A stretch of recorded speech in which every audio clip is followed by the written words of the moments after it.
दूसरे दिन की शुरुआत पर केएल राहुल बने सेंचुरियन में दूसरे बार टेस्ट मैच सेंचुरियन, लेकिन उसके बाद यलगार था एल्गर का।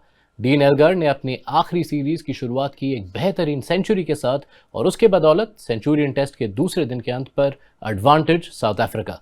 स्वागत है ESPN क्रिक मैच डे हिंदी पर, जहां पर संजय मांजरेकर हमारे साथ जुड़ गए हैं। सर, सहमत है आप उस टैग से कि advantage south Africa, given that उन्होंने ऑलरेडी लीड ले ली है इस मैच में? और जी हाँ, और थोड़े विकेट्स भी है हाथ में, और डीन एल्गार नॉट आउट है, तो उसके वजह से लगता है कि जी हाँ, ये दिन अच्छा रहा साउथ अफ्रीका के लिए। तो अब ये जो सिचुएशन है जहाँ पर डे 2 ख़त्म हुआ, इसमें कई पहलू हैं, but if I have to pinpoint it, क्या पिच का बदलाव, या साउथ अफ्रीका की बेहतरीन बल्लेबाजी, या इंडिया की ओर से नॉट सो गुड गेंदबाजी? What is responsible for the match situation? अगर 1 2 3 नंबर दे हम कि सबसे प्रमुख कारण क्या है, तो कहना पड़ेगा डीन एल्गर की जो बल्लेबाजी हमने देखी। दूसरा कारण कि पिच सचमुच में बहुत बदल गया है, थोड़ा सा आसान हो गया है बल्लेबाजी के लिए, और गेंदबाजी भी नॉर्मली जो हम देखते हैं बुमराह की गेंदबाजी या सिराज या शार्दुल, इंडियन सीम बॉलिंग इससे बहुत ज़्यादा बेहतर होती है, तो कहीं ना कहीं सीम बॉलिंग हमारी इतनी अच्छी नहीं लगी। तो ये 3 कारण। तो इंडिया के नज़रिए से देखते हुए हम शुरुआत करते हैं उस थर्ड पॉइंट से, विच इज़ द बॉलिंग, और एक specific part of the day पर जाते हैं। दूसरे सेशन की शुरुआत होती है, साउथ अफ्रीका है 49 फॉर 1 16 ओवर में। इंडिया ने बॉल थमाया प्रसिद्ध कृष्णा और शार्दुल ठाकुर को, और उस सेशन के पहले 8 ओवर में बनते हैं 42 रन। क्या वो एक गलत फैसला था? जी हाँ, और बड़ी गलती थी, क्योंकि स्वाभाविक था कि, और होता ही है अक्सर कि बुमराह सिराज जिन्होंने पहला स्पेल किया था, ऐसे नहीं कि लंच के पहले उन्होंने एक लंबा स्पेल किया, तो हम समझते कि उनको अगर आराम दिया जाए सेकंड सेशन की शुरुआत में, तो पता नहीं उसके पीछे कारण क्या था, लेकिन सबको हैरानी हुई। और मुझे लगता है कि राहुल द्रविड़ और रोहित शर्मा भी सोचेंगे कि शायद हमसे गलती हो गई उस मामले में। अब उन 2 गेंदबाजों पर अगर हम स्पेसिफिकली देखें, शार्दुल ठाकुर, प्रसिद्ध कृष्णा, जिनका रोल था being, without meaning any disrespect, backup pacers to the main duo, उनके 27 ओवर में मिलाकर 118 रन गए हैं। निराशाजनक तो है, लेकिन ऐसा क्या गलत किया उन्होंने जिसकी वजह से इतने रन उन्होंने गंवाए? थोड़ा सा कंट्रोल का भी प्रॉब्लम था। ज़्यादातर प्रसिद्ध कृष्णा को शार्दुल ठाकुर इसी तरह से गेंदबाजी करते हैं। अगर आप इनकी इकोनॉमी रेट देखिए, कौन से भी पिच पे किसी भी टीम के खिलाफ, तो थोड़े से महंगे साबित होते। तो शार्दुल ठाकुर ऐसे बॉलर है जिनको हम यानी इंडियन क्रिकेट लाइसेंस देती है कि आप अपनी तरफ से कोशिश कीजिए, लेकिन रणनीति थोड़ी सी मुझे लगता है गलत थी। बुमराह भी शुरुआत में बहुत स्विंग करने की कोशिश कर रहे थे ओवर द विकेट, प्रसिद्ध कृष्णा भी आगे गेंद कर रहे थे, शार्दुल ठाकुर के लिए भी 3 कवर्स में फील्डर्स रखे थे, और कोशिश ये कर रहे थे कि स्विंग करके इनको ड्राइव कराए।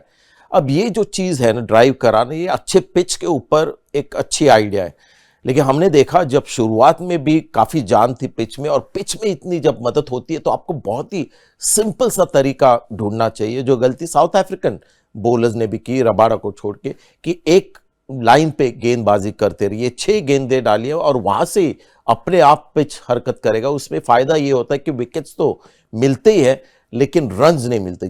द अमाउंट ऑफ ड्राइव्स जो खेले डीन एल्गार ने और बेडिंगम ने, और जॉर्जी ने भी काफ़ी फ्रंट फुट ड्राइव्स खेले, उससे पता चलता है कि थोड़ी ज़्यादा कोशिश आगे डालने की, और इस पिच के लिए शायद वो सही रणनीति ना हो। अब रुक करते हैं जो बैटिंग स्टार थे दिन के, डीन एल्गर। अपने आखिरी सीरीज़ के शुरुआत पे हैं, और सीरीज़ के शुरुआत में कोच के कुछ ऐसे वर्ड्स आए थे which caused a lot of stir, at least public opinion में। आप उस अंदाजे से अगर देखें तो एक स्टेटमेंट पारी ऑलमोस्ट एल्गर की। देखिए, मेरे पिताजी, अभी मैं नॉर्मली मेरी फैमिली लाता नहीं क्रिकेटिंग डिस्कशन में, लेकिन 65 में जब आखिरी टेस्ट मैच खेल रहे थे न्यूजीलैंड, उनका आखिरी टेस्ट मैच वो नहीं था, लेकिन टेस्ट मैच के दौरान अगले सीरीज के लिए इंडियन टीम सिलेक्ट हो गई, और वो ड्रॉप हुए थे, और इतने दुखी और वो एंग्री भी थे कि उन्होंने 100 रन बनाए उस लास्ट टेस्ट मैच में, और उसके बाद रिटायर हुए। तो कहीं ना कहीं ये चीज़ें हो जाती है। तो डीन एल्गर वो भी एक चीज़ है प्रूव करने के लिए, और नथिंग टू लूज हो जाता है जब आप डिसाइड करते हो ना कि अभी इसके बाद करियर ख़त्म। इनफैक्ट क्या होता है कि जो बच्ची कुची जो भी एनर्जी आपकी है, वो आप उस लास्ट एफर्ट में लगाते हो, और तब वो जो परफॉर्मर होता है वो बहुत ही डेंजरस बनता है, when he got nothing to lose. और इस पॉइंट को अगर हम स्टेटिस्टिकली रिप्रेजेंट करें तो डीन एल्गर के ये करियर का 14वां शतक था टेस्ट मैचेस में, और सिर्फ 2 बार इससे जल्दी वो 3 फिगर मार्क पहुंचे हैं। इस मुकाबले में 140 balls is all it took him. उनके साथ वो साझेदारी जो डेविड बेडिंगम ने की, जो कि महत्वपूर्ण थी, 2 विकेट गिरे थे, but that took south Africa 113 से लेके 240 तक। और डेविड बेनिंगम जिनको इंडिया में ज़्यादा लोग नहीं जानते होंगे, उन्होंने ये दर्शाया कि वो इस मैच में आए थे नए in test cricket, but with the weight of 6000 first class runs. और मैं उसका हमेशा फ़ैन रहा हूँ। मैं इनफैक्ट आईपीएल में भी जो युवा खिलाड़ी आते हैं T20 क्रिकेट का फॉर्मेट में, मैं फर्स्ट क्लास रिकॉर्ड ज़रूर देखता हूँ, क्योंकि वो कुछ बता देता है कि अगर फर्स्ट क्लास खेले हैं, अच्छे वहाँ पर आंकड़े हैं, तो उनको आइडिया होता है कि रन कैसे बनाने हैं और कैसे इनिंग्स को प्लान करना है। और अगर आपके पास पावर हो तो वो जो चालाकी होती है और एक जो टेम्परामेंट होता है अच्छा, वो आप फिर पावर के साथ यूज़ कर सकते हो T20 क्रिकेट में भी। तो जब कोई प्लेयर पहली टेस्ट मैच खेल रहा है और ऑलमोस्ट 90 फर्स्ट क्लास मैचेस खेले हैं इंग्लैंड और साउथ अफ्रीका में, और एवरेज 49 है, तभी आंखें खुलती है कि शायद देखने वाली बात होगी। पुराने ज़माने में जब टेस्ट क्रिकेट एकदम हाई क्वालिटी की थी तो 50 के एवरेज वाले भी बल्लेबाज आके हाई लेवल पे स्ट्रगल करते थे। लेकिन आजकल अगर आप देखें all over the world, test cricket में टॉप बैटर्स के फर्स्ट क्लास एवरेज 30 के होते हैं। तो जब ऐसा कोई बल्लेबाज आता है तो फिर थोड़ी उम्मीद ज़्यादा होती कि ये आके छा जाएंगे, और उसी तरह की बल्लेबाजी हमने देखी, बहुत ही कॉम्पैक्ट और कंफर्टेबल लगे। बेहतरीन बल्लेबाजी की बात कर रहे हैं तो दिन के शुरुआत पर जाना भी ज़रूरी है। केएल राहुल की पारी का मैक्सिमम डिस्कशन तो हमने कर लिया था, लेकिन वो उस फिगर को छू सके। Again batting with the tail, I think आखिरी 3 विकेट्स में इंडिया ने जोड़े हैं 81 रन, जिसमें से 72 राहुल के बल्ले से आए। उस सेंचुरी के बाद जो रिएक्शंस आए, तारीफ के पुल बांध रहे हैं लोग। काफ़ी लोगों ने काफ़ी हाई रेटिंग दिया है in not just Rahul's career but Indian cricket के इतिहास में। आपके हिसाब से राहुल तक सीमित रखते हुए बात, आप कहाँ रेट करेंगे इस शतक को उनकी? वन ऑफ द बेस्ट, और ये बहुत ही सेफ स्टेटमेंट होता है, वन ऑफ द बेस्ट यानी one of the many best. लेकिन सिचुएशन को देखकर जिस तरह से खेले और क्वालिटी जो उन्होंने दिखाई, जो शॉट्स खेले, और ऑलमोस्ट फ्लॉलेस इनिंग्स थी, जिस तरह से 100 रन का जो शॉट, जब 100 रीच किया, जो शॉट खेला, तो उससे पता चल गया कि क्या एबिलिटी है केएल राहुल के पास, कि डिफेंसिव भी खेल सकते हैं। और जब मौका था कि अभी इस गेंदबाज को हम थोड़ा सा सरप्राइज करेंगे, इसको मैं बाहर मारता हूँ, वो गेंद बाहर चली जा रही थी, और वो सब बिल्कुल बैलेंस होके स्टाइलिशली वो कर रहे थे। बहुत ही अच्छे माइंड स्पेस में है, बल्लेबाजी भी अच्छी। तो इनिंग्स की अगर आप क्वालिटी देखें तो बहुत ही बेहतरीन। लेकिन ये ना भूले कि वो नीचे खेले, 5 या 6 नंबर पे आए थे, और गेंदबाजी से रबाड़ा अच्छी गेंदबाजी कर रहे थे, बाकी बॉलर्स बहुत ही एवरेज गेंदबाजी हो रही थी। उनका जो लास्ट टाइम जो 100 किया था उन्होंने साउथ अफ्रीका में 123, उन्होंने ओपन की थी इनिंग्स। और हमेशा आप कोई भी बल्लेबाज से पूछे, मुझसे पूछे, अगर आप south Africa, Australia Kookaburra ball से, न्यू बॉल से खेलते हो और फिर 5 नंबर पे खेलते हो, बहुत आसान लगता है 5 नंबर।